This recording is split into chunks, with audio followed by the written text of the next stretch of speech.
সূরা আন-নাস। বিসমিল্লাহির রহমানির রহিম। রহমান রহিম আল্লাহ তাআলার নামে।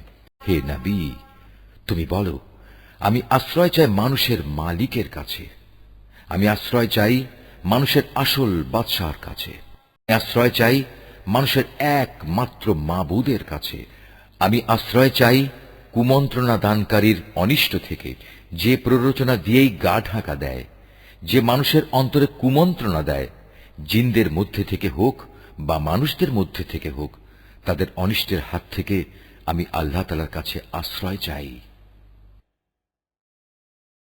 সুধীমণ্ডলী, শুনলেন বিশ্ববিখ্যাত কারি আব্দুল বাসিতের তেলাওয়াত ও হাফেজ মুনিরউদ্দিন আহমেদের সহজ সরল বাংলা অনুবাদ।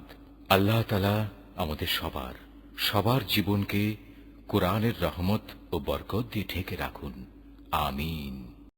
আমাদের সবার জীবনকে কোরআনের রহমত ও বরকত দিয়ে ঢেকে রাখুন, আমিন।